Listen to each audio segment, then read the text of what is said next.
Bonjour à toutes et bonjour à tous, ici c'est Marie de B et aujourd'hui on se retrouve pour un nouveau podcast. Alors sur ce podcast on va parler du booking de certaines superstars. Alors on va prendre que quelques exemples, plus précisément 4 exemples pour que vous puissiez vous rendre compte qu'en fin de compte le booking c'est un peu du favoritisme selon que le catcheur soit apprécié ou non. Et on parlera en seconde partie de la série. On mettra un petit point en lumière de la série personnellement que j'adore, Camelot. Camelot, la série créée par Alexandre Astier. On parlera de ça dans la seconde partie. D'ailleurs, le prochain podcast, ce sera sur toutes les autres séries que j'aime regarder et vous aurez ça incessamment sous peu dès que j'aurai fait le PowerPoint et que j'aurai enregistré la vidéo. Donc on commence sans plus tarder par le booking des superstars. Et alors là, on commence par The Best in the World, Cult of Personality, CM Punk. Alors CM Punk, personnellement, quand il était à la WWE, c'était l'un de mes catcheurs préférés. J'ai adoré toute sa période, alors sauf la période où il était un peu anti-tout et recherchait une espèce de... Il voulait faire une secte et tout ça. Donc cette période-là, j'ai un peu moins aimé. Sinon, j'ai adoré quand il a fait équipe avec Daniel Bryan. J'ai adoré quand il faisait, quand il était champion et qu'il est parti de sa ville de Chicago, Illinois, avec le titre, mais c'était tout simplement Oh My God. Après, on s'est retrouvé avec deux champions, souvenez-vous, lui et John Cena. Pam, pam, pam. Et donc, franchement, c'était géant. Mais évidemment, CM Punk, lui, eh ben, il était un petit peu... ça lui plaisait pas trop le rôle qu'il avait. Parce qu'il a été champion assez longtemps, CM Punk, souvenez-vous. Et en fin de compte, lorsqu'il était champion, eh bien, il n'était pas mis au premier plan. Et pour lui, il n'était pas assez mis au premier plan, il n'était pas dans les main events, il n'avait pas de bonnes rivalités. Et donc, il en avait un petit peu marre que ce soit toujours le même, à savoir évidemment John Cena, pam, pam, pam, le visage de la WWE, John Cena, qui n'était pas champion, alors que lui, il l'était, et évidemment, c'était John Cena qui était mis en avant, et non CM Punk. Et donc, CM Punk a commencé à pointer du poing sur la table, et il a fait une paille bombe. Il en a fait même plusieurs, c'était un petit peu sa marque de fabrique. Et donc c'est vrai qu'il était assez énervé de ne pas être mis au premier plan, de ne pas avoir des rivalités assez ouf. D'ailleurs, il paraîtrait même, parce que tout ça ce ne sont que là ce que je vais vous dire ce ne serait que des rumeurs, mais que la rivalité à WrestleMania contre l'Undertaker, lui, il voulait pas affronter l'Undertaker. En tout cas, ce sont des rumeurs assez persistantes. Et d'ailleurs, je pense que ces rumeurs étaient vraies, puisque souvenez-vous, Paul Bearer, le manager de l'Undertaker, est malheureusement décédé. Et que quand il a arrêté le catch, puisque oui, finalement, il est parti en faisant un gros bouh à la WWE. Et donc, à un moment donné, il a fait un peu de rangement dans son garage et il a dit, tiens, j'ai trouvé cette relique dans mon garage, qu'est-ce qu'il la veut? Et la relique en question, c'était l'urne qu'il avait utilisé dans la storyline, l'urne de Paul Bearer, l'urne qui soi-disant donnait les pouvoirs magiques à l'Undertaker, alors que ce monsieur était vraiment mort, quoi.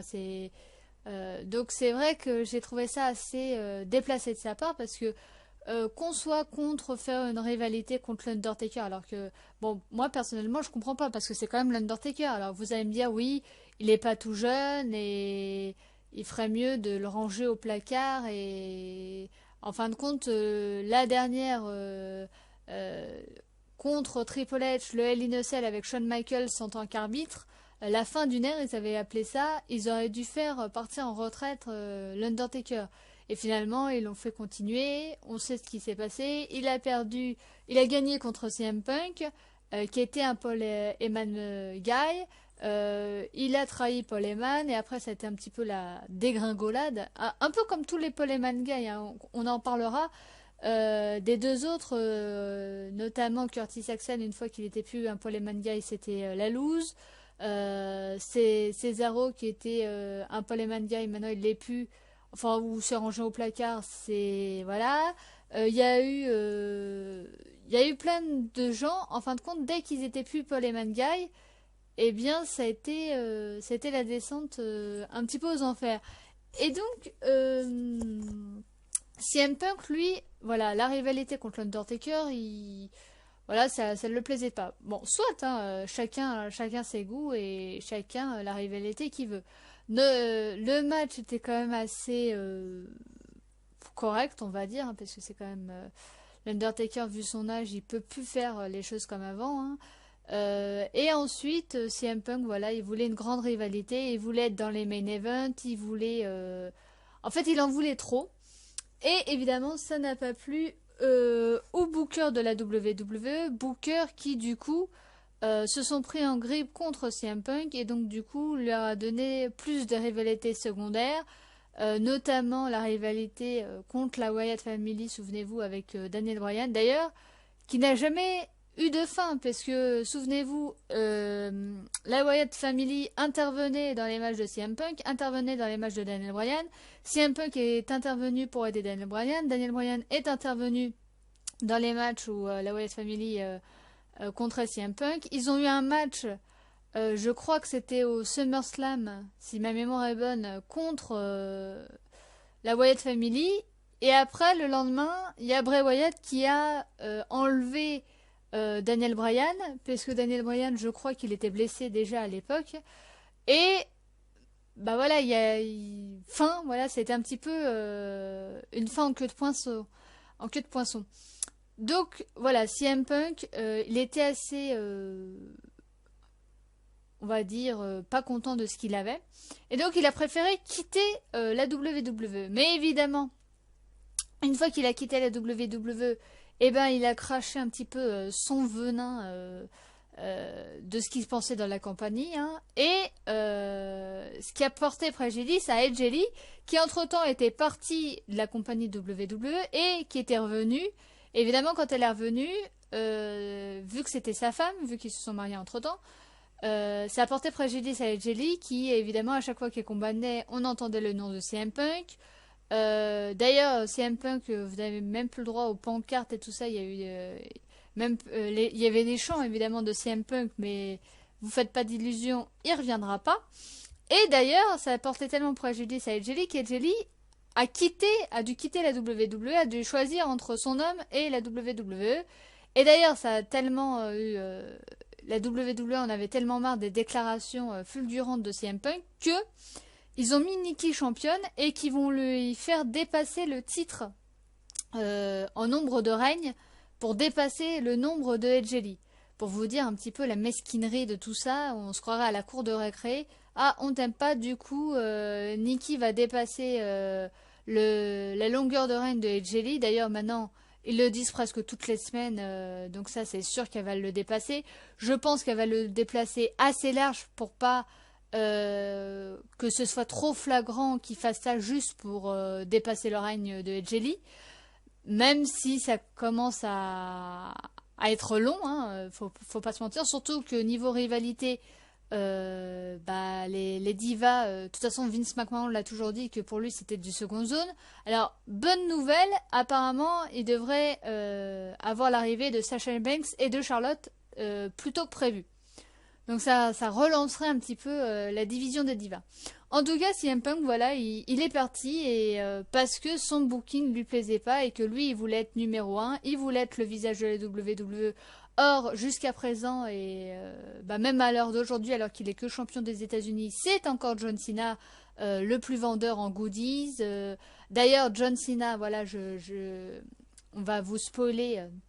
Normalement, ce sera déjà passé, mais John Cena, bah, pour tous ceux qui aimaient bien le fait qu'ils mettent les jeunes en avant avec ses Open Challenge, qui mettent les rookies, en tout cas qui se fassent battre par des jeunes et tout ça, bah, malheureusement, les rumeurs disent qu'il va perdre contre Kevin Owens, la rivalité, que Kevin Owens aura le titre des États-Unis et que John Cena, malheureusement, sera de nouveau dans les main events. Voilà. Alors je tiens à le dire, alors là, les gens, les anti-Cena, on les entend d'ici, ah là là, John Cena dans les main events, ça y est, il va détrôner le record de Ric Flair, mais bien sûr que oui, parce que c'est John Cena et parce que ça fait vendre, voilà, tout simplement. Et c'est comme les gens qui disent, ah Roman Reigns, je l'aime pas parce que c'est un second John Cena, mais c'est exactement ce qu'ils veulent faire. Donc c'est vrai que c'est dommage parce que pour moi il y a un seul John Cena, c'est comme il y a un seul Undertaker, vous pouvez pas faire en sorte qu'il y en ait que deux et que quelqu'un reprenne la série d'invincibilité, à part si ce serait Kane, parce que storylinement parlant c'est son frère, mais c'est vrai que c'est voilà tous les trucs comme ça, mais on voit bien à l'heure actuelle par exemple dans la rivalité Roman Reigns Bray Wyatt que Bray Wyatt fait du man game à Roman Reigns et que ça ressemble très fortement à l'Undertaker. D'ailleurs, dans la rivalité Undertaker-Bray Wyatt qu'on a eue lors de WrestleMania, Bray Wyatt a clairement dit que c'était lui le nouveau visage de la peur et que maintenant c'était lui qui avait un petit peu, en quelque sorte, les pouvoirs de l'Undertaker. Donc vous voyez bien qu'en fin de compte, c'est tout le temps... ils veulent en fin de compte qu'on ait des repères au lieu de construire des storylines bien personnelles aux personnes. Alors peut-être parce que ils ont peur que ça marche pas, ou peut-être qu'ils se disent les gens ils sont tellement attachés à l'ancienne génération. Alors quand je parle de l'ancienne génération, c'est les Undertaker, c'est même ça c'est très ancienne, c'est les John Cena, c'est les Randy Orton, c'est toutes ces personnes-là qui sont, bah, qu'on le veuille ou non, plus proches de la retraite que du début. D'ailleurs, John Cena, il paraîtrait même que là, ça chauffe actuellement, j'ai pas plus d'informations, et qu'à la fin de son contrat, il le renouvellerait pas pour se consacrer plus au cinéma et peut-être à sa femme Nikki, hein, je sais pas. Enfin, ils sont pas mariés à l'heure actuelle, mais voilà. Donc c'est vrai que perdre quelqu'un comme John Cena, c'est vrai que ça fait faut le dire, hein, pour parler crûment, ça fait chier. C'est comme, je pense, à l'époque, Vince McMahon a tout fait pour récupérer CM Punk. Et CM Punk, finalement, a préféré aller à l'UFC. Alors, à l'heure actuelle, je crois qu'il n'a pas encore fait son premier match parce que je crois qu'il a été repoussé pour qu'il se prépare plus. Voilà, après je pourrais pas vous dire s'il va se consacrer à l'UFC avec sa femme maintenant et qu'il va je pourrais pas vous dire. En tout cas, voilà un qui a préféré partir et qui est en très très mauvais termes avec la WWE, à part Vince McMahon qui a toujours voulu le faire revenir. Donc on va passer à la deuxième au deuxième exemple. C'est Antonio Cesaro. Donc Antonio Cesaro, alors là, quand il est arrivé, souvenez-vous à l'époque, il était seul. Après, il a fait une case Will américaine avec Jack Swagger, nous, le peuple, où c'était, ils n'ont jamais eu d'opportunité pour le titre tag team. Il a trahi Jack Swagger pour devenir un Poleman Guy. À partir de là, ça a été mieux. Quand il était un Poleman Guy, jusqu'à WrestleMania, avec le trophée en mémoire d'André le Géant. Et c'est à partir de là où quand il a serré la main du Big Show, parce qu'il avait réussi à gagner le trophée d'André le Géant, c'était lui le premier à avoir gagné ce trophée, et il a réussi à faire une souplex au géant et à le faire passer par-dessus la troisième corde, et il a tendu la main au Big Show, et tout le monde a pensé qu'il allait faire un face turn, et c'est à partir de là que ça a été la catastrophe. Le fait qu'il soit un Paul Guy, bah, d'un jour à l'autre, c'était à la poubelle, on n'en a plus jamais entendu parler. Cesaro était devenu un jobber de luxe, ça a été assez dur, jusqu'à ce qu'un jour, ils soient en équipe, ils reviennent de l'avant, puisqu'il a été en équipe avec Tyson Kidd, et là, ils ont eu des opportunités pour le titre, malheureusement ils n'ont pas gagné le titre. Et là, patatras, puisque Tyson Kidd a été blessé au niveau de son cou, il a subi une intervention.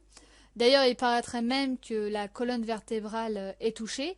Alors si c'est le cas, je peux absolument vous dire, il serait absent pendant une durée de 8 mois. Autant vous dire que si la colonne vertébrale est touchée, il reviendra pas sur un ring. Voilà, ne vous attendez pas à ce qu'il revienne parce que la colonne vertébrale c'est quelque chose d'assez grave. Hein, faut pas jouer avec ça. Et pour l'instant, Cesaro est de nouveau seul en attendant que Tyson Kidd revienne. Mais il murmurait déjà à l'époque que de toute façon ils allaient dissoudre leur équipe. Donc je sais pas si je pense que voilà l'équipe elle n'a plus lieu d'être. Apparemment là il serait reparti pour une rivalité contre Kevin Owens quand il sera champion des États-Unis. J'ai envie de dire pourquoi pas qu'il ait une ceinture. Mais c'est vrai que vous voyez c'est un petit peu en dents de scie. Et en fin de compte, pourquoi c'était en dents de scie? Tout simplement parce que Cesaro aussi a ouvert sa bouche sur Twitter en disant que c'était toujours les mêmes qu'on mettait au premier plan, à savoir John Cena.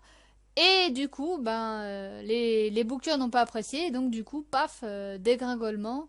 Et comme je vous ai dit, c'est un petit peu du favoritisme. On dirait presque, c'est un mot assez dur, mais on dirait presque une dictature là-bas, quoi. Vous avez même pas le droit de dire ce que vous pensez. Dès que vous mouffetez, paf, il y a la sanction, vous devenez un jobber de luxe. Je trouve ça assez dur. Le cas suivant, c'est Dolph Ziggler. Dolph Ziggler qui a carrément dit sur Twitter qu'il voulait partir de la WWE parce qu'il en avait marre de ne pas être considéré à sa juste valeur. Et finalement qui a re-signé, mais apparemment son contrat, alors on n'a pas les termes exacts et tout ça, mais c'est des rumeurs qui diraient que c'est le même contrat. Qu'en fin de compte, il a exactement ce qu'il avait avant. À savoir un mid-carder et pas plus, pas moins. Et alors là, si vous attendez un truc, c'est ma porte qui s'ouvre à cause des courants d'air, c'est pas très grave. Donc c'est vrai que c'est du talent gâché parce que je suis sûre que ces personnes-là, si vous leur donnez les moyens, si vous les soutenez un petit peu, ils seraient capables de faire plus de choses. Et donc là, Cesaro, pour l'instant, il sert juste, ouais, comme ça. On le montre de temps en temps. Alors je sais pas ce qu'il compte en faire.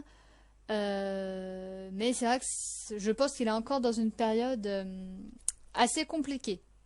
Le troisième, alors lui, il a plus de chance, c'est Ryback, enfin plus de chance. Alors il a commencé, souvenez-vous, à affronter des jobbers qu'on connaissait même pas le nom, c'était des... comment on appelle ça, des catcheurs indépendants ou des catcheurs locaux, on va dire.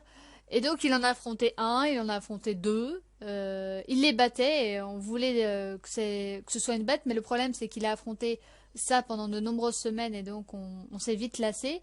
Et on va dire que sa carrière était bien jusqu'à ce qu'il affronte John Cena.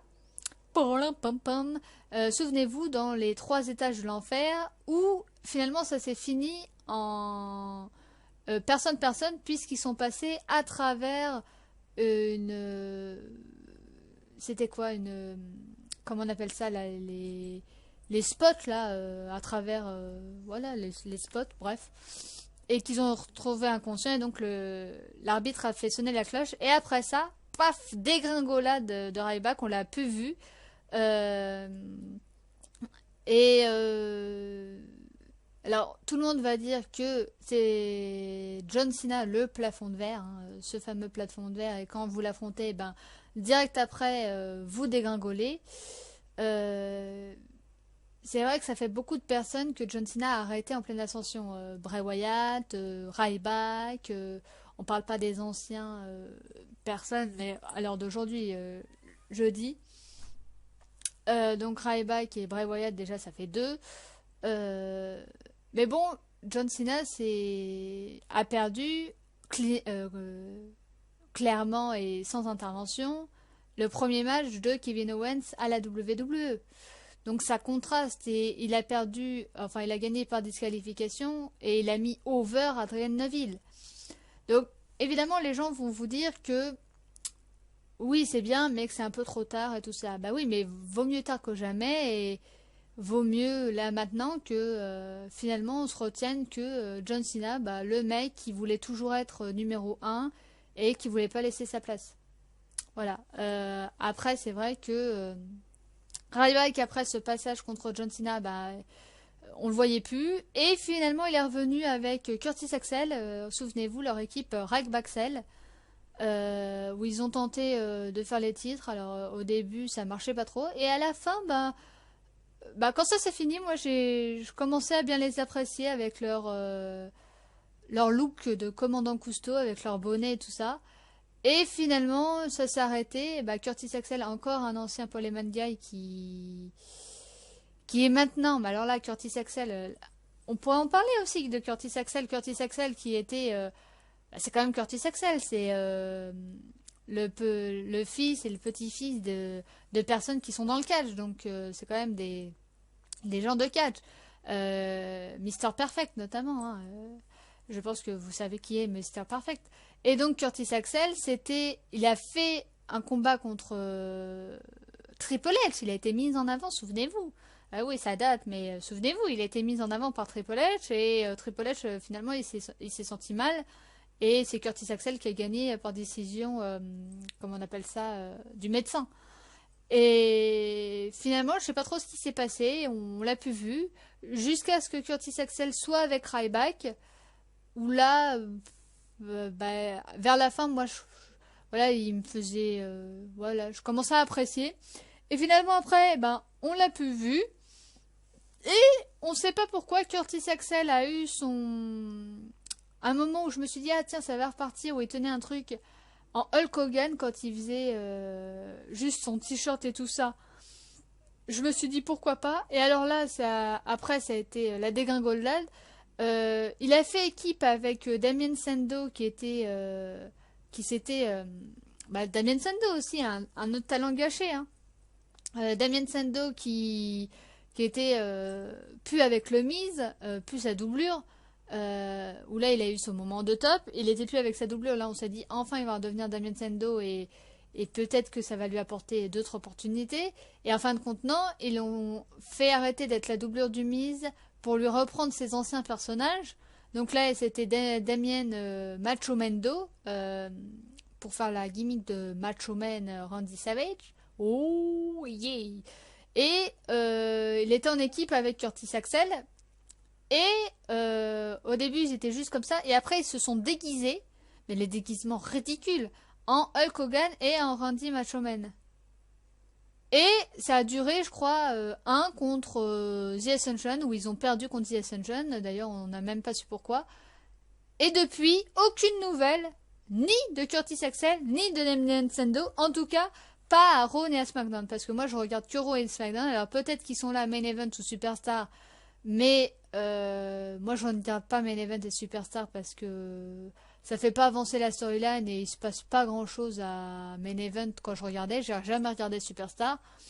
Mais c'est vrai je sais pas, on les voit plus. Je sais pas je sais pas, ils sont peut-être perdus. Mais en tout cas, on les voit plus. Donc encore deux autres talents gâchés. Et Ryback, c'était un petit peu la même chose. Et ce qui lui a fait du bien, enfin, du bien et pas, c'est d'être blessé. Alors vous allez me dire, oui, il a été blessé assez longtemps. Et en fin de compte, quand il est revenu, les gens, il a fait équipe, je me rappelle, dans un main event avec Randy Orton et je sais plus trop qui contre je sais plus trop qui. En tout cas, il était avec Randy Orton. Et les gens voulaient voir Ryback. Feed me more, feed me more. C'était un petit peu il venait de revenir quoi, donc c'est vrai que pour le premier match on l'a mis en équipe et tout ça pour pas trop le fatiguer et tout ça. Et là les gens ils étaient contents de le revoir et je pense que c'est ça qui l'a sauvé, c'est le fait que les gens aient oublié ce côté un petit peu brut et ce côté où on se fait chier quand il porte des souplexes et tout le monde l'appelait le morse. Donc ils ont oublié ça, où ils lui ont donné une seconde chance. Et donc grâce à ça, Ryback est redevenu dans les petits papiers. En plus, il a fait quand même des efforts, des exercices et tout ça pour faire sa musculation et son truc cardiaque parce qu'il avait quelques petits problèmes avec ça. Et en fin de compte, Ryback, grâce à ça, est redevenu petit à petit. Et là où il a eu de la chance, avec la malchance, c'est que Daniel Bryan, vous savez, il est absent. Je pense pas d'ailleurs qu'il reviendra. Et Daniel Bryan, il était champion intercontinental et donc ils ont remis en jeu la ceinture intercontinentale. Et qui c'est qui a été choisi? C'est Ryback. Le premier titre de Ryback est le premier champion intercontinental. Et donc c'est vrai que je pense d'ailleurs qu'ils vont faire comme avec Daniel Bryan, c'est qu'ils vont lui faire un règne assez long et conséquent pour qu'on se souvienne et tout ça et pour encore mettre un peu plus de lumière à Ryback. Là en plus il y a Roman Reigns qui vient l'aider pour mettre encore un peu plus de pop à Ryback et pour mettre un peu plus de pop à Roman Reigns. Désolé, encore la porte. Et donc je pense là c'est bon, je pense que c'est reparti. Tant qu'il sera champion intercontinental pour l'instant et aussi de bonnes rivalités. Parce que c'est pas tout d'être champion intercontinental si son règne bah, il est fade et sans rivalité, c'est vrai que ça va être un peu... En même temps, pour l'instant, la première rivalité, c'était contre le Big Show. C'était pas géant. Et là, c'était contre le Big Show et le Miz. Euh, donc, c'est pas non plus transcendant, quoi. Mais bon, peut-être qu'après, ça va se décanter. Enfin, j'espère, quoi. Et voilà en tout cas quelqu'un qui a réussi, grâce à l'aide du public, à avoir une seconde chance. Les derniers exemples, c'est The Ascension. Alors eux, ils étaient à NXT. Alors moi, je ne regarde pas NXT non plus. Parce que voilà, j'ai pas trop le temps de regarder tous les shows. Et déjà, Raw, c'est 2 heures. SmackDown, c'est 1 heure. Plus les pay-per-view, c'est 3-4 heures les pay-per-view. Ça fait quand même beaucoup de catch. Alors si je devais regarder Main Event qui est 45 minutes, Superstar qui doit être entre 30 et 45 minutes et NXT avec les pay-per-view NXT, autant vous dire que trop de catch, tu le catch à un moment donné. En tout cas, The Ascension, ils étaient à NXT. C'était une équipe redoutable à ce qui paraît parce que moi j'ai jamais vu leur combat là-bas. Ils ont même défié les champions pour la ceinture. Et quand ils sont venus dans le roster principal, Raw et SmackDown, eh ben ils ont fait la même erreur que Ryback et pourtant ils avaient vu qu'une première fois ça marchait pas de mettre contre des jobbers et contre des catcheurs locaux. Ils ont vu que ça marchait pas une première fois. Et ben là, ils ont fait exactement la même erreur, à savoir les mettre contre des catcheurs locaux et contre des catcheurs qu'on connaissait même pas. Des fois, ils mettaient même pas les noms, ils mettaient juste catcheur local. The Ascension contre catcheur local. Ils mettaient même pas le nom des catcheurs. C'était pour vous dire que on les connaissait ni d'Adam ni d'Eve. Eh bien, évidemment, le public n'a pas accroché avec la gimmick de The Ascension, Connor et Victor. Et évidemment, ça a tourné le dos. Et les bookers de la WWE, au lieu de se dire c'est de notre faute, on va rectifier ça, eh bien non. Ils ont dit c'est de leur faute et donc on ne va pas mettre en lumière et on va continuer comme ça. Résultat, The Ascension, on les voit quasiment plus.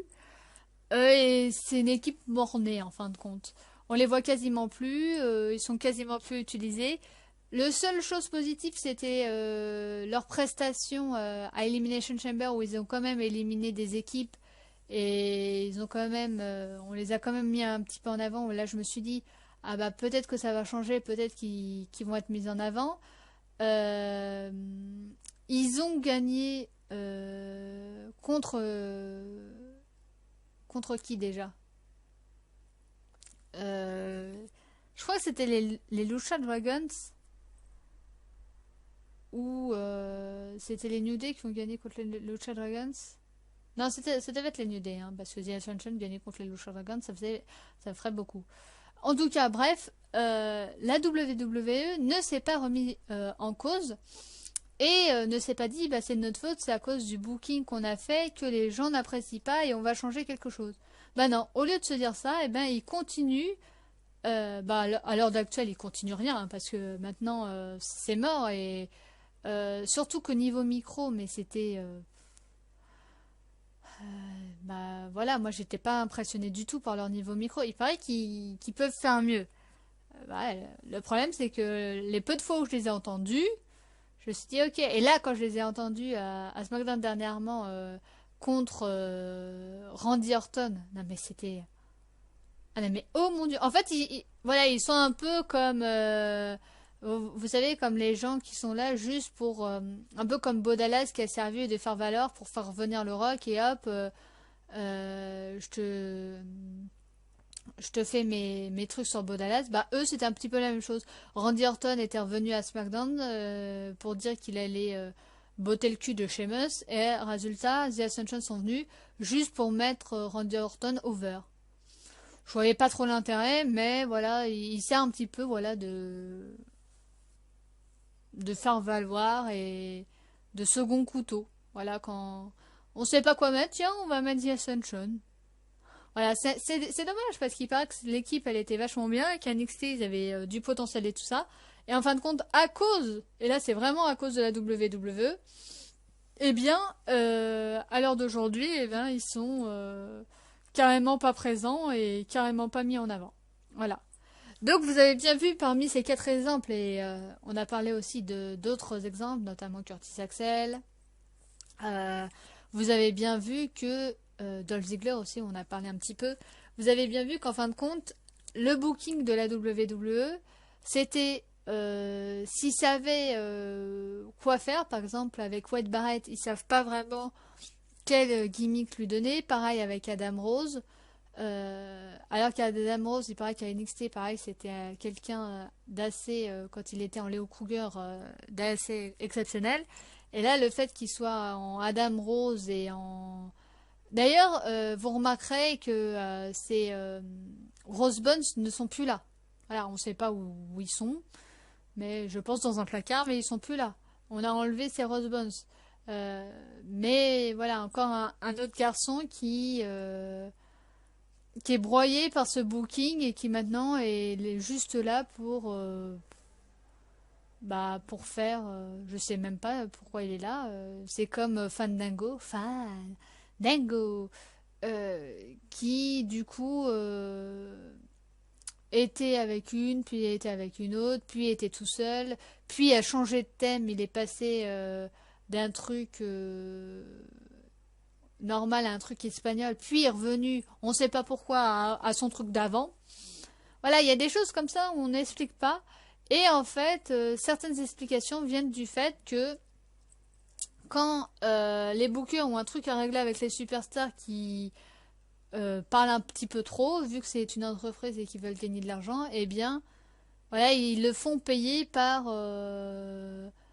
certains trucs. Par exemple, quelqu'un comme Daniel Bryan, qui était à fond et tout ça, qui a même été champion, champion de la compagnie, eh bien, quand il a perdu son titre, les bookers enfin, c'était des rumeurs qui disaient en aucune façon, il sera de nouveau champion maintenant, parce qu'en fait, il ne croyait pas en Daniel Bryan. Il ne croyait pas à son potentiel, malgré le soutien de la foule, malgré le Yes Movement, malgré tout ce que vous voulez. Et moi, je me dis, mais attendez, s'il ne croit pas en Daniel Bryan, avec tout ce qu'il apporte sur un ring, tout ce côté assez fou, tout le côté le Yes Movement et tout ça, c'était un truc de ouf fou. Ça a carrément dépassé le stade du ring. Vous étiez dans un stade de basket ou là un stade de foot, ils ont carrément mis la musique de Daniel Bryan et tout ça, et tout le monde faisait un Yes Movement. Et je me dis, mais si ça, ils se rendent même pas compte de ce potentiel-là, d'amener du monde pour leur WWE Network et pour ce qui se passe autour, bah, je sais pas ce qu'il leur faut. D'ailleurs, il paraît que la nouvelle télé-réalité WWE Tough Enough, il paraît que ils sont pas contents des scores. Voilà, c'est pour repérer la prochaine superstar de la WWE, un homme et un garçon. D'ailleurs, en parlant de ça, l'ancien protégé du Miz, alors comment il s'appelle lui? Je me rappelle plus de son nom évidemment quand il faut que je vous parle. Il a dit que sur Twitter que c'était pas la peine de chercher puisque c'était lui le prochain. Ce qui est assez alors qu'à l'heure actuelle évidemment il n'est pas utilisé à part en tant que commentateur euh, pendant les pay-per-view. Je crois que de temps en temps il était en haut pendant le pré-show. Euh, Évidemment là j'ai pas je me rappelle plus de son nom. Écoutez, je vous le mettrai dans les commentaires parce qu'à l'heure actuelle, je me rappelle plus de son nom. Ou sinon, ce que je ferai, voilà, c'est plus pertinent de ma part, c'est que je vais continuer la vidéo et à la fin de la vidéo, je ferai un montage et je vous mettrai le nom de ce catcheur-là dont on a parlé. Ou sinon, si vous vous rappelez de ce catcheur-là qui était un petit peu le protégé du Miz et qui a tweeté ce message-là comme quoi c'était pas la peine de chercher puisque c'était lui le prochain, la prochaine grande superstar et qui était dans le pré-show durant les pay-per-view, ben, n'hésitez pas à me dire ça en commentaire, comme ça je ferai pas le montage, mais bon, je pense que je ferai quand même le montage, ou alors je vous le mettrai en description pour mettre son prénom que j'ai oublié à l'heure actuelle. Bref, donc tout ça pour vous dire, voilà, que le booking c'est un petit peu affaire de émotion quoi. Au lieu d'être professionnel, j'ai un petit peu l'impression que c'est personnel de temps en temps et qu'en fin de compte c'est plus du business et dès qu'on peut rendre un coup on le fait que professionnel et même si tu ouvres ta gueule si t'es un bon catcheur ben on laisse passer. Quoique certains, il y a un contre-exemple, par exemple Randy Orton. Quand il a tapé du poing sur la table pour dire qu'il voulait redevenir heel, eh bien la WWE a cédé et l'a fait devenir heel en le mettant dans l'autorité et en le mettant derrière Seth Rollins. Est-ce que c'était Randy Orton qui en avait marre d'être face, il en avait marre pareil de ce qu'on lui donnait, tout ça, il trouvait pas les rivalités assez intéressantes et bref, il voulait changer et lui, il a été gueulé avec Triple H et Vince McMahon en lui disant ouais, moi je veux redevenir heel, je veux ça et ça et bref, il est redevenu heel. Malheureusement, dans l'autorité, il était le second, il n'était pas le visage de l'autorité, et ça je pense que c'était une énorme connerie de leur part. C'est pour ça d'ailleurs que l'autorité n'a jamais vraiment prise, et qu'à l'heure d'aujourd'hui, elle est presque démantelée quoi l'autorité. On sait d'ailleurs, il y a certaines rumeurs qui sont assez persistantes que Triple H va avoir une rivalité contre Seth Rollins, donc à mon avis il va y avoir trahison. Et donc l'autorité, ce sera plus que Ken. Et Ken, il y avait un sondage pour dire si on voulait le revoir avec son masque ou pas. Je pense que si du coup il remet son masque, il sera plus avec l'autorité. Donc l'autorité n'aura plus lieu d'être. Puisque si l'autorité c'est juste Stephanie McMahon et Triple H, je vois pas trop l'intérêt. Mais bon, j'ai jamais trop accroché avec l'autorité parce qu'il n'y a jamais vraiment eu de bonne storyline autour et de mouvement contre. Parce que le mouvement qui était composé de Daniel Bryan, c'est un petit peu tué dans l'œuf au moment où Daniel Bryan s'est blessé. Mais en tout cas, Randy Orton, voilà, ils ont cédé, et ils ont accepté ses prérogatives à le faire devenir heel.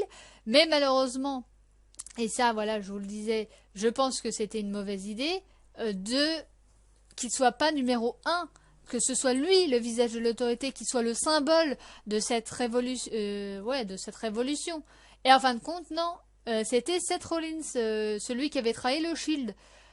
Et donc, Randy Orton était derrière Seth Rollins. Et donc, évidemment, l'ego de Randy Orton, en tout cas storylinement parlant, et je pense vraisemblablement parlant aussi, l'a mal pris d'être second.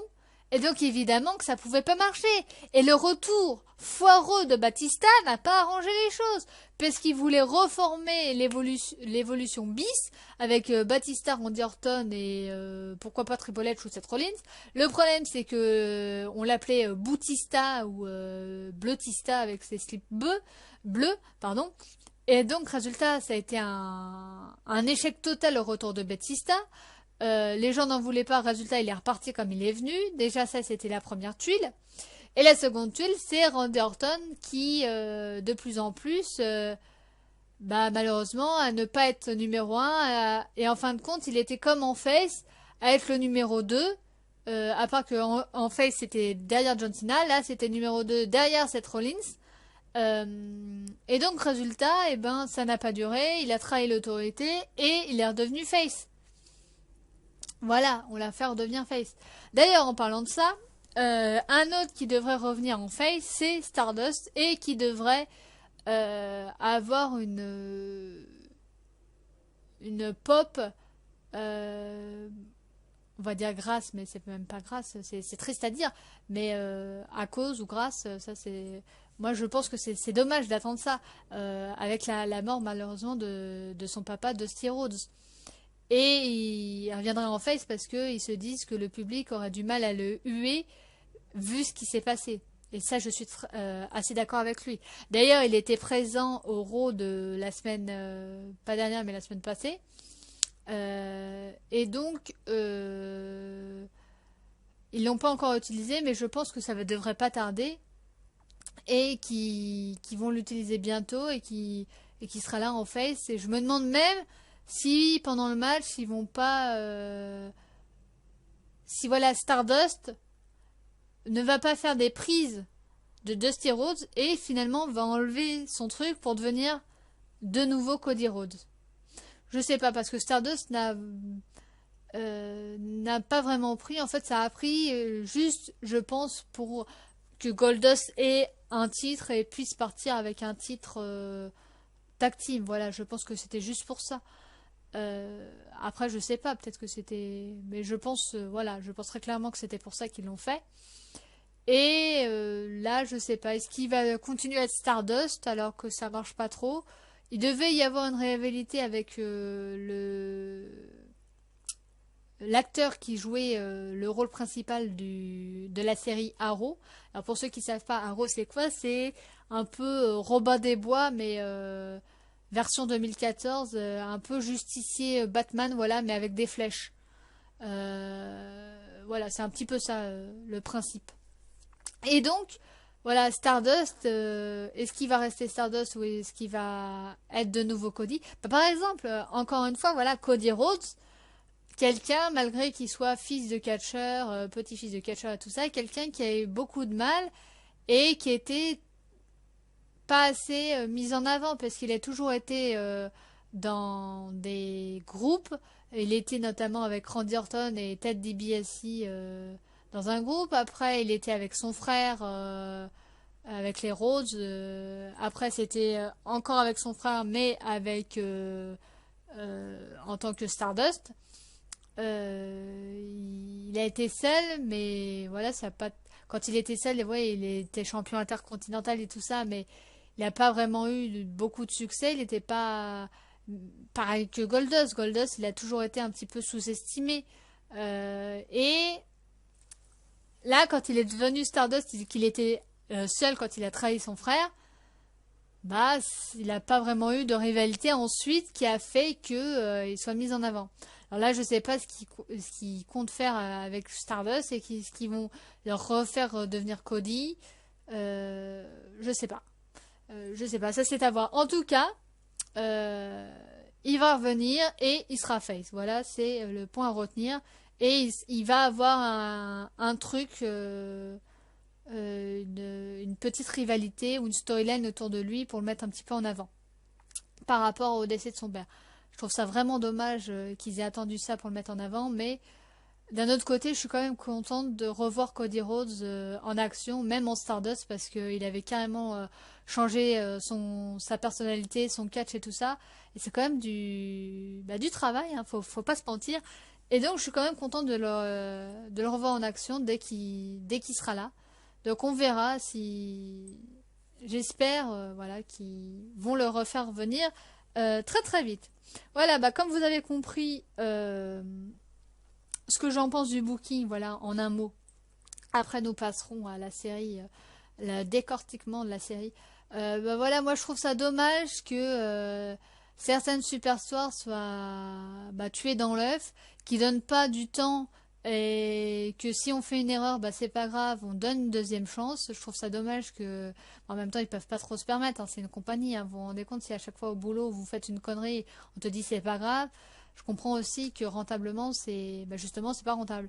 Mais voilà, je trouve ça assez dommage. Et le fait qu'en fin de compte, je trouve que les superstars, qu'on les aime ou qu'on les aime pas, qu'on soit d'accord avec eux ou pas, qu'on aime ou pas les storylines, tout ça, c'est quand même des personnes qui font ça pour nous divertir et qui sont à fond dedans. et qui sont loin de tout. Ils font que ça, quoi. Ils se consacrent entièrement à ça.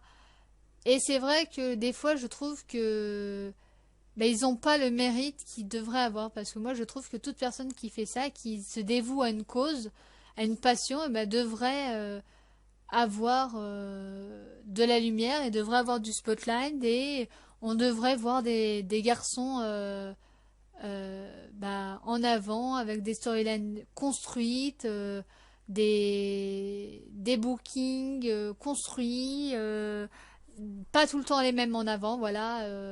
On change, arrêtons de mettre John Cena, Randy Orton, Sheamus et compagnie, puisqu'un jour ou l'autre, ces catcheurs-là sont plus proches de la retraite que du départ, et la nouvelle génération, voilà, faut les mettre en avant, faut les mettre en main event, et il faut leur donner des titres mineurs, majeurs, et voilà, un peu de renouvellement. Et dans ce sens-là, moi, voilà, je vous le dis très clairement, moi je préfère John Cena champion des États-Unis avec des storylines secondaires et que dans les main events, on se retrouve avec des garçons comme Seth Rollins, comme Roman Reigns, comme Dean Ambrose. Voilà, je préfère cette situation-là. Et parce que John Cena champion des États-Unis, voilà, je me dis oui, bon bah voilà, il est champion des États-Unis, il met en avant les jeunes, il a des rivalités secondaires, il sera pas dans les main events. Voilà, que des choses positives. John Cena encore dans les main events, bon, moi ça me dérange pas qu'il soit dans les main events, parce que j'aime bien John Cena. Mais qui sont encore autour du titre, bon, ça me chagrine un peu plus parce que je trouve qu'on devrait mettre d'autres personnes que je vous ai citées en avant. euh, et qui remporte encore un titre. Bon, ça égalerait le record de Ric Flair. Déjà là, ça grincera des dents. Euh, Est-ce qu'ils veulent le dépasser ou pas? De toute façon, tout record un jour ou l'autre est dépassé. Hein. Faut pas se faire d'illusions. Mais je sais pas, les gens apprécient tellement pas John Cena que je trouverais, voilà, personnellement, que ce serait une mauvaise idée ou une erreur de faire ça. Voilà, très clairement. Je pense que John Cena, champion des États-Unis, oui. Dans les main events, pourquoi pas autour du titre, mais voilà, champion des États-Unis. Voilà ce que j'en pense très clairement. Voilà, voilà John. Hein. Voilà, t'es champion des États-Unis, tu fais des Open Challenge. T'as des rivalités quand même assez construites avec Kevin Owens. Voilà. Le point négatif, par exemple, avec John Cena, c'est qu'on est obligé d'attendre les pay-per-view pour avoir un truc et qu'entre-temps, les storylines ne sont pas construites parce qu'on sait très bien que ces Open Challenge, il va les réussir. Bah voilà, je trouve ça dommage parce que du coup, ça fait pas avancer le schmilblick et bah, on se retrouve avec des interventions, on se retrouve avec de la blabla, de la parlotte, du blabla, pardon, de la parlotte et au lieu de l'action. Bah voilà, moi je préfère de l'action, je préfère j'arrive, je te fous des RKO comme Randy Orton, je repars, voilà, hop, c'est fait. Ou comme Brock Lesnar, même si je suis pas très fan de ce catcher, hop, j'arrive, j'enfonce une voiture, voilà, le message est passé. Je te ferai ça à Battleground. Il n'y a pas besoin de 36 000 mots. Voilà, c'est ce que je pense. Bon, donc maintenant, on va continuer avec la série. Voilà, je vais vous parler, on va faire un focus sur la série que personnellement j'adore. Attention, tadadam, badam, Kaamelott. Alors là, cette série, j'ai adoré. J'ai regardé la série sur M6 parce que c'était en partenariat avec M6. J'ai acheté, et oui, j'ai acheté tous les DVD de la série et je les ai tous regardés. Donc c'est une série créée par Alexandre Astier. Et ça n'a duré que 5 ans. Et pourtant, on a l'impression que ça a duré plus longtemps que ça. Et en fait, non, ça a duré que 5 ans. 5 ans. Ça a débuté le 3 janvier 2005. Ça a fini le 31 octobre 2010.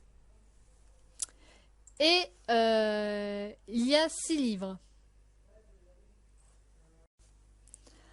Donc Kaamelott contient 6 livres.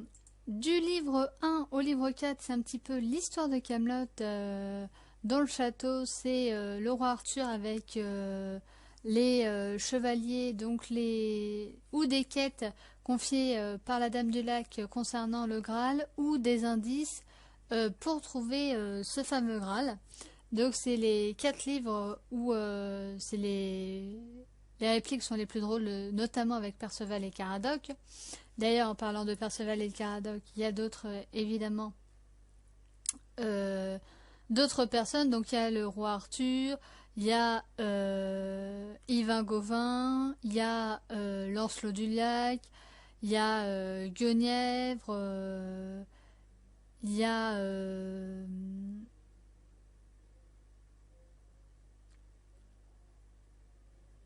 a Caradoc, il y a Bohort, il y a Merlin, la Dame du Lac, bref, il y en a plein. Il y a Elias qui va rejoindre un peu plus tard la série, il y a le prêtre. Donc il y a plein de personnes et donc ça tourne autour de ça. Le livre 5, c'est la saison la plus sombre. Elle contient que 8 épisodes, mais attention, chaque épisode dure 45 minutes. Et là, c'est un petit peu la quête d'Arthur. Arthur qui a décidé de quitter le pouvoir, de ne plus être roi, et de partir traverser tout le pays pour cette quête. Alors, je ne vais pas vous expliquer ici cette quête-là pour pas trop vous spoiler, mais cette saison est concentrée là-dessus.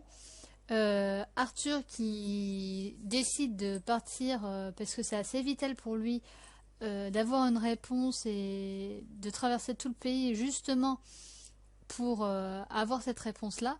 Et donc je trouve que c'est la saison la plus intéressante parce que notamment on découvre Arthur avec ses faiblesses, avec ses failles. Un homme, on va dire, juste un homme et pas un mec super cheat à qui on pourrait pas ressembler. Non, là Arthur se découvre et on apprend comment ça se fait qu'aujourd'hui il est comme ça. Grâce à cette saison-là, on comprend tout. Et donc moi j'ai trouvé ça assez intéressant. Et d'ailleurs le dernier épisode, ça se finit en cliffhanger de ouf. Et là on se dit ah là là vite il faut que je vois le livre suivant. Et donc ça c'est assez malin de sa part d'Alexandre Astier parce que c'est lui qui a mis en scène et qui a écrit Kaamelott. Et là c'est patatras puisque le dernier livre il y a 9 épisodes, chacun de 45 minutes. Et les 8 premiers épisodes, c'est le prélude, le préquel, c'est la jeunesse d'Arthur à Rome. Et en fin de compte, là, j'ai été assez déçue. C'est cette partie-là que j'ai le moins aimé. Et en fait, c'est le dernier épisode, simplement, où on sait ce qui se passe à la fin du dernier livre. Et là, on nous dit en plus, en queue de poisson, Arthur va revenir bientôt. Fin. Et en fait, il n'est jamais revenu puisque la série s'est arrêtée là et on n'a pas eu de suite. Et donc, c'est cette jeunesse à Rome où il est simple milicien et après il monte les échelons et tout ça grâce aux magouilles et compagnie avec César et tout ça. J'ai pas aimé, voilà, j'ai pas trouvé ça intéressant. La fin plus, où il décide où on le voit à l'heure actuelle et il décide de reprendre ce qui lui est de droit. Mais malheureusement, ça se finit un petit peu en queue de poisson. Donc vous avez aussi la bande dessinée Kaamelott, où je peux pas vous dire exactement si c'est bien ou pas parce que je ne l'ai pas lu. Moi, j'ai regardé juste les DVD. Alors pourquoi on n'a pas eu la suite? Tout simplement parce qu'il faut savoir que la série Kaamelott, elle a été mise en avant grâce à M6. Et donc M6 a payé un peu pour que cette série soit sur sa chaîne. Et entre M6 et Alexandre Astier, à la fin, M6 voulait pas qu'Alexandre Astier fasse comme il l'entendait. Et donc, il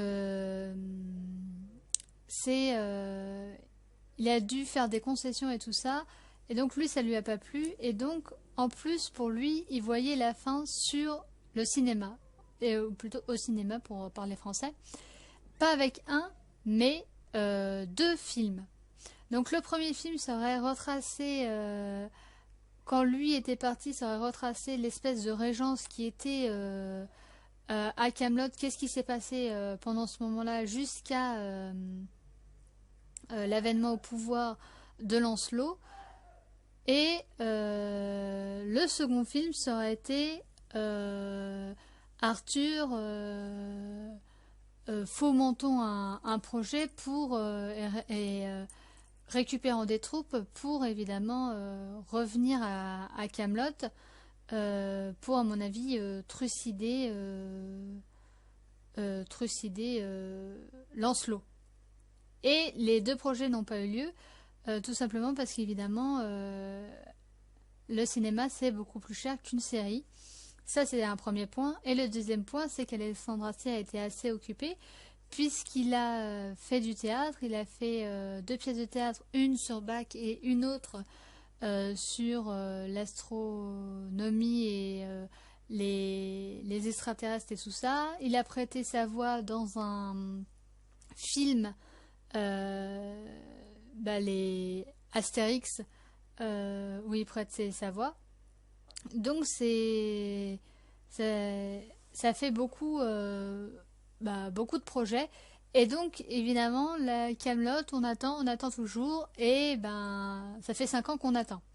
Donc je pense que le meilleur moyen, alors pour lui, je pense que le premier choix, c'est pourquoi pas, au lieu de faire un film au cinéma, pourquoi pas faire un téléfilm sur M6, vu que c'est M6 qui avait fait, et faire 2 téléfilms au lieu de faire 2 cinémas. Pourquoi pas, ça, ce serait la première idée. La deuxième idée, ce serait de faire les films au cinéma, et pourquoi pas de demander aux personnes de contribuer au film, un peu comme a fait Michel Larocque pour son cinéma. Elle a demandé aux personnes, elle a lancé un projet, elle a demandé aux personnes de contribuer, et pourquoi pas de faire ça. Ou alors, tout simplement, faire un Kickstarter. Voilà, on fait bien des Kickstarter sur des jeux, sur des trucs et tout ça. Lui, il pourrait faire un Kickstarter pour qu'on ait enfin la fin de Kaamelott. Alors, pour tous les fans de Kaamelott, pour tous ceux qui veulent avoir la fin, quoi, manifestez-vous sur les réseaux sociaux, sur Twitter, sur Facebook, sur Instagram, sur YouTube. Manifestez-vous pour tout simplement lui dire qu'on est là et qu'on n'a pas oublié Kaamelott, parce qu'évidemment ça fait 5 ans. Un peu comme a fait un youtubeur qui se nomme Didi Chandouidoui. Alors j'espère que je prononce bien son pseudo. Qui lui a fait 5 théories sur Perceval, comme quoi Perceval ce serait un extraterrestre. Et Alexandre Astier a retweeté sa vidéo 5 théories sur Perceval, en disant que il confirmait pas la théorie, mais qu'il avait trouvé ça drôle, et donc il a retweeté. Donc je me dis, si vous pensez qu'une seule voix c'est trop peu et que vous n'allez pas vous faire entendre, il faut vous dire aussi qu'une voix plus une voix plus une fois plus comme lui, et ben ça fait beaucoup de personnes, et qu'à la fin, peut-être que grâce à ça, il va se dire oui, il y a toujours du monde qui attend Kaamelott, il y a toujours des fans. Moi personnellement, j'ai acheté les DVD, les 5 livres, j'ai regardé les 5 livres, les 6 même. Et oui, il y en a 6. Donc j'ai tout acheté, j'ai regardé le making of, j'ai acheté, je l'ai acheté pour le Noël de mon frère. Et en fait, c'était pour nous deux, hein, parce que nous deux, on adorait Kaamelott. Et finalement, on a regardé tous les DVD. Et je peux vous dire, mais alors là, les joutes entre Perceval et Caradoc, mais voilà, moi, c'était mes moments préférés. Avec la bassine pour l'objet magique, parce que lui, Lancelot, il a un couteau qui lui tient de son père et tout ça. Et lui, il trouve pas mieux comme objet magique, comme porte-bonheur, sa bassine. Voilà, c'est tous les trucs comme ça. C'est... Voilà, de toute façon, le plus drôle, mais bon, Alexandre Astier a dit dans le making-of que la partie drôle pour lui, c'était peut-être 5% du travail, que c'était pas le plus compliqué à faire, et que lui, il résumait pas Kaamelott à ça. Et pourtant, aujourd'hui, quand on parle de Kaamelott, tout le monde pense à ça. Tout le monde pense à cette partie de rôle. Et donc d'ailleurs, il y avait même M6 qui avait misé sur un nouveau Camelot. Il y avait écrit le nouveau Camelot, Peplum, la série Peplum. En fin de compte, moi j'ai regardé juste le début, j'ai pas vu la fin, c'est pour vous dire. Mais qu'est-ce que j'ai pas aimé l'histoire de César et de cette famille qui est avant-gardiste parce que elle traite pas les esclaves comme des esclaves, mais je n'ai pas aimé du tout. J'ai regardé les premiers épisodes, mais j'ai pas accroché. Et quand ils titraient partout Peplum, le nouveau Camelot, ah mais non, Camelot, il y en a qu'un. Voilà, rendez-nous Camelot. Camelot, c'était beaucoup mieux, c'était beaucoup plus drôle, c'était beaucoup. Camelot, il n'y avait pas de personnages qui ne servaient à rien. Tous les personnages avaient leurs qualités, avaient leurs faiblesses, et tous les personnages servaient à l'intrigue principale ou secondaire. Et c'était ça qui était géant dans Camelot. C'était qu'il n'y avait pas, il y avait rien d'inutile. Tout ce qui était dit, tout ce qui était montré, tous les trucs, c'était, voilà, c'est Camelot. Personnellement, voilà, j'ai adoré. Voilà pourquoi moi, personnellement, j'ai adoré Camelot. Si vous n'avez pas vu Camelot, si vous êtes passé à côté, ben allez sur Netflix ou achetez les DVD sur Amazon. Ça coûte une dizaine d'euros chaque livre, entre 10 et 20 euros chaque livre. Là, ça doit être les soldes, donc bah ça doit être moins cher du coup. Mais allez-y, allez-y, montrez à Alexandre Astier qu'on est là, qu'on aime toujours Camelot et que c'est pas parce que ça fait 5 ans qu'on n'a pas oublié cette série géantissime, quoi. Et qu'on veut une fin, voilà. Si on pouvait une fois, ce serait géant. Et donc, voilà pourquoi j'ai aimé Camelot. Bah, vous, n'hésitez pas à dire aux commentaires si vous avez aimé Camelot, si vous avez apprécié Peplum, hein, tous les goûts sont dans la nature. N'hésitez pas à dire aussi qu'est-ce que vous pensez du booking des superstars. La prochaine fois, alors ce podcast normalement il aurait dû paraître en septembre, mais je vais le poster un peu plus tôt parce que dans les bookings des superstars j'ai parlé du moment présent, donc c'est vrai que le sortir en septembre ça aurait fait un trop décalage, donc je vais le sortir maintenant. Et le prochain podcast ce sera, je le sortirai en septembre à la place de celui-là, où je vous parlerai de tous les autres séries, pas aussi je vous parlerai juste de l'intrigue principale et pourquoi j'aimais la série, des séries, des mangas, pas trop films parce que je suis pas très cinéphile, et des dessins animés quand j'étais plus jeune que j'aimais regarder. Un peu de nostalgie hein, ne fait jamais de mal. Donc je vous parlerai tout ça dans le podcast de septembre. Je pense le sortir vers mi-septembre. Et je vous parlerai de tout ça dedans, de toutes les autres séries que j'aime, des mangas que j'aime et des dessins animés quand j'étais petite que j'aimais. Et voilà, je vous parlerai de tout ça. Donc n'hésitez pas à dire dans les commentaires, vous, votre opinion par rapport au booking et par rapport à Camelot, par rapport à Peplum, par rapport à tout ça. N'hésitez pas à mettre des pouces verts, à diffuser un maximum la vidéo et à mettre sur les réseaux sociaux, voilà, que vous aimez Camelot, que vous aimez, que vous voulez une fin et que vous êtes prêt, pourquoi pas, à participer au projet pour enfin avoir une suite et une fin à Camelot, voilà. Et peut-être que grâce à ça, on aura enfin une fin 5 ans après, mais que nous sommes toujours là. En tout cas, voilà, c'était tout pour moi pour ce podcast. Du coup, je pense le mettre mercredi en ligne. Voilà, je vous souhaite une bonne journée, une bonne après-midi ou une bonne soirée. Et on se dit à une prochaine fois pour une prochaine vidéo ou pour un prochain podcast selon que vous suivez l'un ou l'autre. Et on se dit à une prochaine. Ciao, ciao!